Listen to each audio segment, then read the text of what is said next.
Paul, let's head down to the feature match area right now.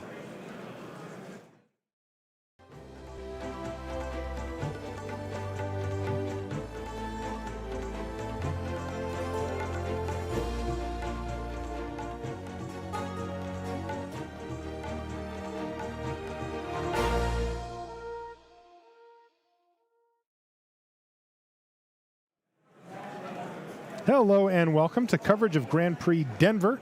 I'm Marshall Sutcliffe in the booth with Reed Duke. And we got a nice one here, Reed. Two 7-0 players and really good players on top of it, Steve Rubin and Paul Cheon. Paul with white-blue flash playing against teamer Etherworks. You got a chance to really kind of get into the nitty-gritty of Steve Rubin's approach and his deck list when you did a deck tech with him earlier. Right, yeah, we recorded earlier today, and hopefully there will be a chance for everyone at home to check that out sooner rather than later. See how things on go the other side of the table, here. Paul Cheon, everything that we had said and praised about Antonio Del Moral Leon, the 9-0 player from Grand Prix Madrid, is also true about Paul Cheon. Both players really hardworking and successful Magic Online grinders. Paul Cheon, one of the most popular streamers in America, and predictably both have shown up with a similar take on the format, which is just a really nice, well-tuned version of White Blue Flash. We were talking earlier, Reed, about the red-green Delirium matchup with teamer Etherworks and how the Etherworks deck tends to be favored. It kind of wants to play against that deck, but is that true of the White-Blue Flash matchup as well? White-Blue Flash is the natural predator of Etherworks Marvel. Oh, no. Because this deck is so centered around the one card that happens to cost 4 mana, and the White-Blue Flash deck can counter it with Spell Queller or its variety of other counter spells between the main deck and the sideboard. Plus, it just puts on a really fast clock. Yeah. Well, things are going to get really interesting here because Rubin had really the best start he could. He has the turn 3 Etherworks Marvel. He's at 4 energy in his pool right now. So he's still going to need to find another couple of energy if he's going to do it, but he's got so many cards in his deck to let him spin that wheel.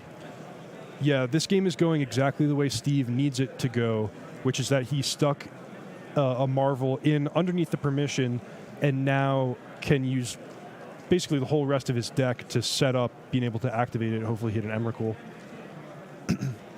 Since it's game 1, also, there's a lot less risk of Paul having something like Fragmentize to be able to take the Marvel off the battlefield.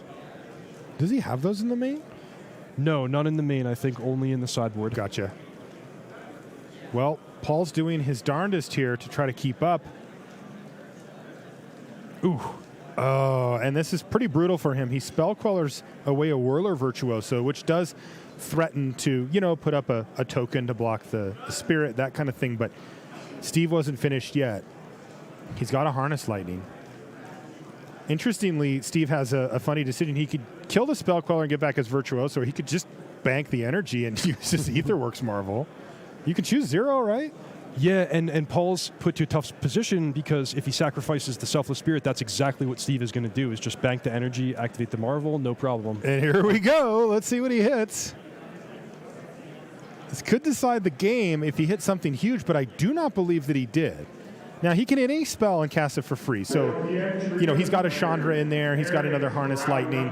It's not like he whiffed, but he didn't hit a big Eldrazi. Yeah, whenever you see the Marvel player not just slam something right away, you know things are going to get interesting. And this is funny. I heard Gabby in the last round say that hitting a Woodweaver's Puzzle Knot off of Marvel is the same thing as buying one of those scratch tickets. It just says you get another scratch ticket. That's perfect. Yeah, that's exactly what it is. It is. Unfortunately, he does still have to go to the store and purchase the scratch ticket, which is going to cost him another 3 mana. So he is going to take a hit here, but he, for all intents and purposes, is going to be able to run the Etherworks Marvel back again, and that's why he ended up choosing that.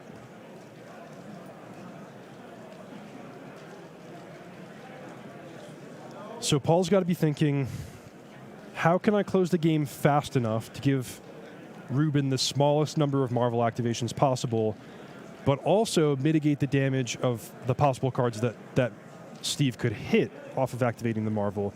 That's a very fine and challenging line to walk. I mean, this does seem like about the fastest possible. He's going to play a Gideon, make a token, activate. That gets him in for 5 this turn, which is the most he was going to get in for this turn under any normal circumstance. And he gets to have a Gideon that threatens to slam in there for a bunch of damage next turn in conjunction with his other creatures. It's scary to face down this Marvel deck. I think that Paul knows he's going to need to get kind of lucky here and have Steve miss again in a meaningful way. You're right. This is about as good as Paul can hope for. He's doing his best, but a lot of this game is going to come down to what Steve is able to hit off of this Marvel activation. All right, well, he's going to go cash in that scratch ticket here. You'll notice he picked up 4 energy there, 3 from the ability of the Puzzle Knot, 1 from the ability of the Marvel when a permanent goes to the graveyard. Right. Let's see what he hits. Oh, God, it's not a great hit. He did not hit big time again. He hit 2 copies of Marvel. And certainly no big Eldrazi in there. Wow. So he's close to having, as you said, another scratch ticket here. He's going to Legend Rule his own Marvel, which is going to trigger 2 extra energies from the Marvel dying. And we see that he has another Woodweaver's Puzzle Knot in hand, and he has the land to make it up to 6. So 1 more shot. And the thing to remember here, of course, you and I talked about this earlier in the day, Reed, is that Woodweaver's Puzzle Knot is also gaining him life. He's at 18. Yep. He has to hit here, right? Yeah, it gets like the odds start going in your favor quite quickly when you activate the Marvel this many times, because you're not reshuffling your library. Man, I mean, again, it's not like he's whiffing, right? Like that's basically impossible, but he still hasn't hit the big game-ending spell that he's hoping to hit. Right, Steve has 4 giant Eldrazi's in his deck, and it looks like none of them have been in his top 30 or so cards. Insane. So he's going to have to settle for a Chandra. And let's see if he can work his way through. It still feels like, of course, top card is an Emrakul. What else could it be? Every card in his deck is an Emrakul at this point. That's really funny. So he had the option, if he wanted to kill the Spell Queller and free up his Whirler Virtuoso, but he decided to use his creature and combination with the Chandra to take out Gideon, which I think is wise, taking the most potential damage off the table, buying himself the most possible time. Right. Ruben's down to 0 energy now, though, so he will have to dedicate a few things to it. He's got 1 energy from his Chandra dying. He can get another 4 from the Puzzle Knot, but he will need to find another single energy source from somewhere if he's going to activate that Aetherworks Marvel again. Which would be, what, his 4th? It would be his 4th activation, yes. What in the world is going on here? But like I said, things don't look too bad for him. His life total's still high. He still has an Aetherworks Marvel on the battlefield. Xion has his mana now, though. Yeah, he has his mana open, which could signal a counterspell, a Spell Queller, or an Archangel Avacyn. Wow, but Paul just allows Ishkanah to resolve. Yeah, so we can't see his full graveyard on screen, but I do remember that there's an Attune with Ether in the graveyard to give him Delirium. Okay, well, Paul had an answer for Ishkanah herself, but the 3 spiders, of course, remain. And those are a big pain for Paul. Definitely. Yeah, I mean, Smuggler's Copter doesn't look good against those 3 little reach spiders. When you're in a hysterical panic to get your opponent dead as quickly as possible, 3 annoying blockers is a big deal. Yeah, for sure. And the silver lining, from Steve's perspective, is that even chump blocking with spiders gives him more energy from the Marvel. Yeah, the 1/2 with reach is such a... They stack so well. I mean, just think of it. If he triple blocks the Copter, trades it for or the Spell spider. Yeah, or it's just... Doesn't seem right. They're supposed to be little tiny spiders, but they do a great job.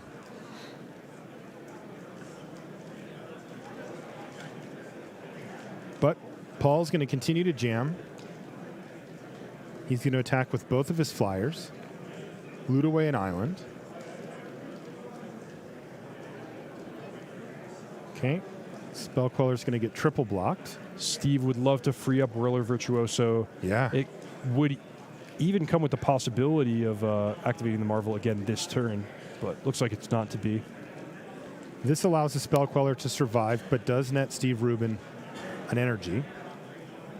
And Paul Cheon gets in for 3. So he's doing his best, like you said, but Steve just drew a Servant of the Conduit, so he will have enough mana, or excuse me, enough energy here to use his Aetherworks Marvel, and he just has to hit now. Come on. So actually, both Emrakul's are gone from his deck. He has one in his hand, one in exile, but there's still 2 Ulamog to Ceaseless Hunger. Ooh, and there's and one. he hit one. All right. And like you said, when they hit it, they throw it down on the table, and he certainly did this time. And, of course, the key interaction here being the Aetherworks Marvel allows you to cast the creature, not simply put it into play. And now this one's over. Freeing up 2 devastating creatures. That's it. Forget it. I mean, Paul dodged fate enough. But, again, I want to stress the fact that look at the life totals. Like, even through all of that, through the good fortune that Paul had for Steve not to hit huge game-ending spells, Steve Rubin comfortably won that game at 18 life. Yeah, very impressive. Woodweaver's Puzzle Knot, man. That's a real deal. Oh, look at this. We've got Owen Turtenwald versus Eric Froelich down there as well. And then down on the end, I see Alex Hain, and that's Max Mick actually closest to us. He's my nemesis online. Is that so? Yeah, him and I both draft late at night. We're in the same time zone. And we always end up playing against him.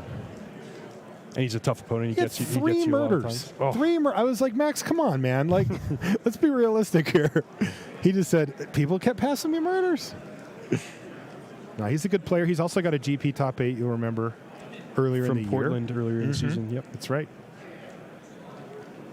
No, he's I got my eye on Max. He's a really good player. He puts in the work. He'll travel out to the GPs. He knows what he's doing.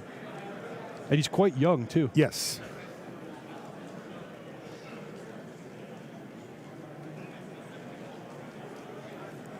Told him he looked like a little Tom Martell with his glasses, and he kind of has similar mannerisms too. Wouldn't be bad to be young Tom Martell, would it? No, not at all. Tom's, of course, a PT champ. Yep. And Max's opponent's no slouch either, Alexander Hain. God, yes. One of the top-ranked players, one of the most consistent players in Magic. Yeah. He was the Grand Prix Master 2 years ago, meaning the player who had performed best over the course of the year in Grand Prix tournaments.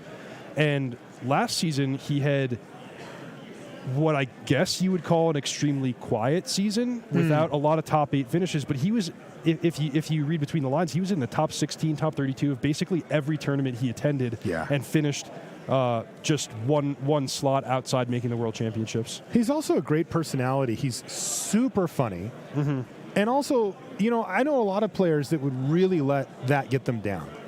Like, I finished pretty well again, but man, I just can't seem to make a top 8. And, that guy has 4 GP wins. He's got a Pro Tour win. Like, he's used to winning, He actually won the first PT I did PT commentary at, too, the one I was talking about earlier. Right, you mentioned that. Yeah. Very cool. He was the one. Remember he played that Miracles deck? Yeah, that was That deck was crazy. that was a memorable tournament. Yeah.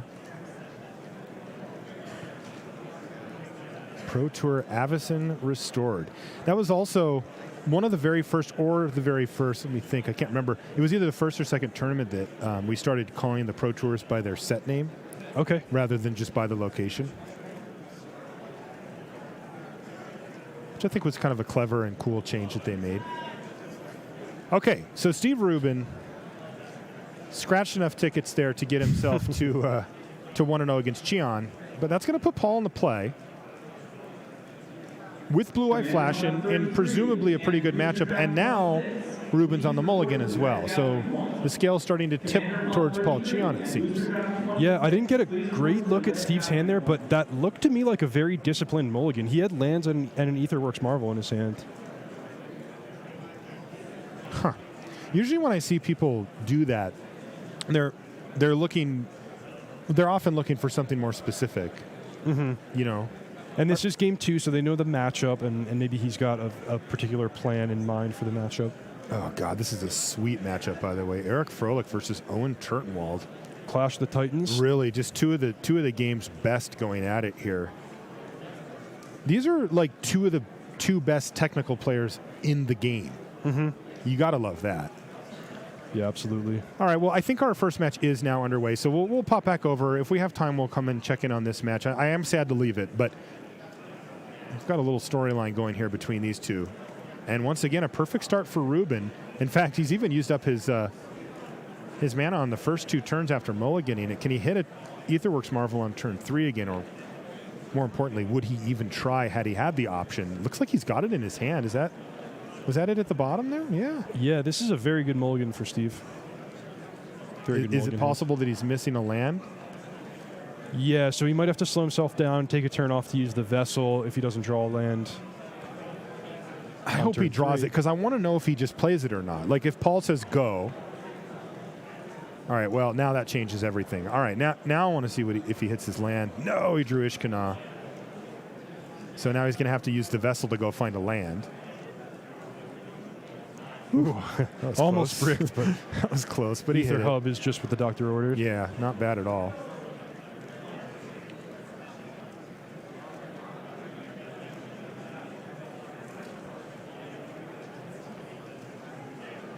Lots of incidental energy out of this deck as well.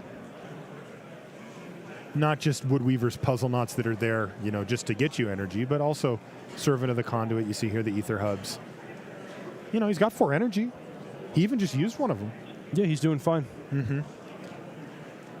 Cheon, though, warming up the chopper here. Yeah, although this is a bit of a tricky situation for the blue-white flash player, because it's really, really important to play a creature in your pre-combat main phase that you can attack with the copter, but that means not holding up mana for Spell Queller.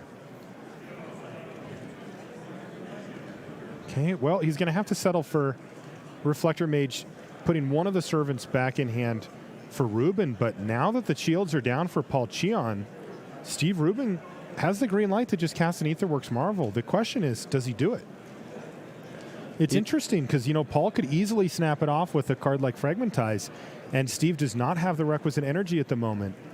Right, it is a post-sideboard game, so that's a big part of the equation here. Yeah, but it makes sense to me that he's doing this, though, right?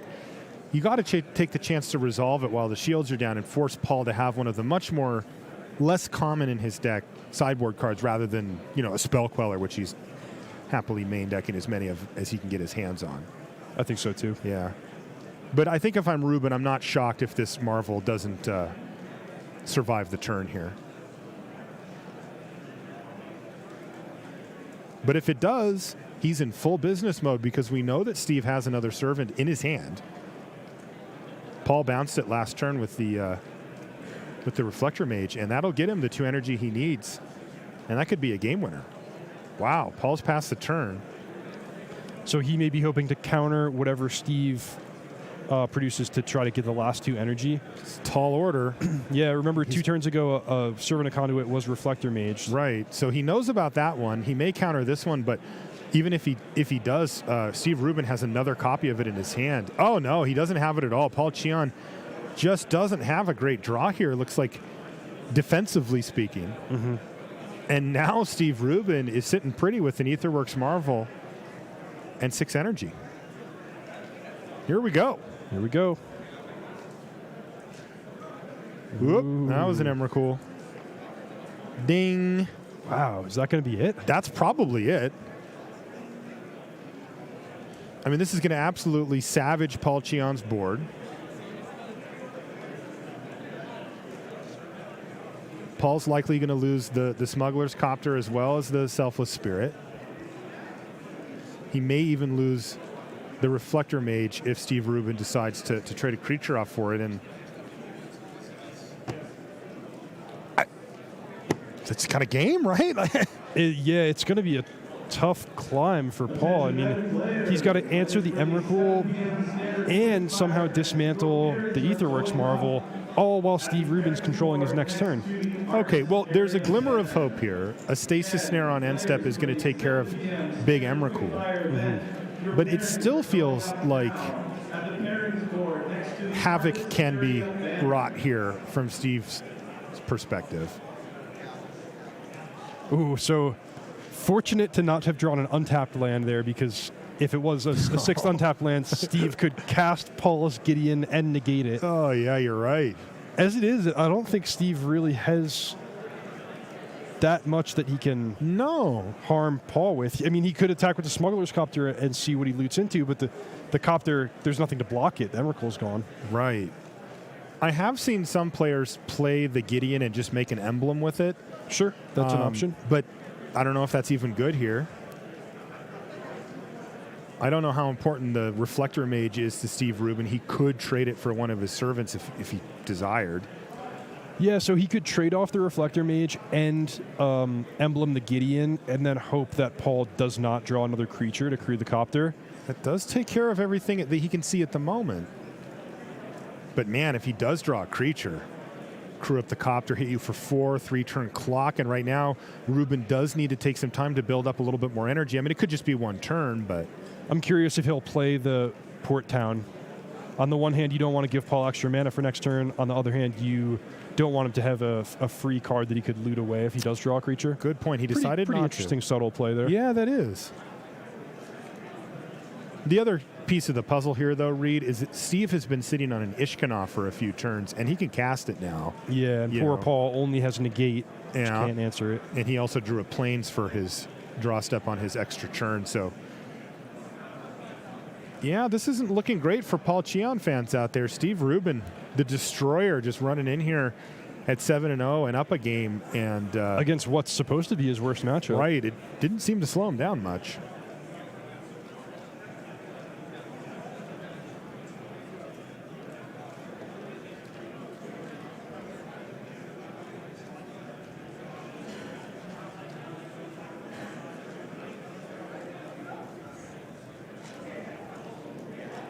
Looks like Rubin's going to play a Tireless Tracker here, maybe? Well, he's going to attack first. Tracker, go. Pretty unexciting. Maybe he doesn't have Delirium yet? Is that possible? That is possible, yes. It would certainly make casting Ishkanah less attractive. Well...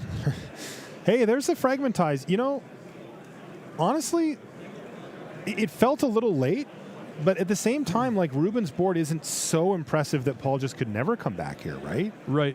Although it does, that is the fourth type for Delirium. You're right. All right. Well, now Rubin's board looks so impressive, I don't think Paul could come back. That changed quickly. All right. Well, Ishkanah doing her thing now. And Cheon is in a world of pain here. This is just a super tough spot for him, especially because that Tireless Tracker will start churning upwards. And you know how that goes. They play a land, they crack a clue, and then they don't miss a land drop for the rest of the game. Right. Note that Steve didn't even attack last turn. He was like, you know, I have so many ways to win this game other than attacking for damage. Why would I risk attacking into an Archangel Avacyn or anything like that? Oh, no, a second copy of Tireless Tracker? Now, Cheon, he doesn't have sweepers out of the board or something like that, right? Like, that's not a consideration from Rubin's perspective. Anything is possible, and you know that a player of Steve's caliber is going to be thinking about these possibilities, but all things equal, I don't think he has a strong reason to play around a card like that. Yeah. It would be very surprising if I Paul haven't seen brought that in. Yeah, I haven't seen those in the blue-white sideboards much. That's it. Steve Rubin wins the match. Yeah, that is going to do it. Steve Rubin just running over Paul Cheon there. Again, it's supposed to be his worst matchup, and Paul has to kind of let this soak in a little bit. He's going to have to regroup and come back for his last game to try to finish X and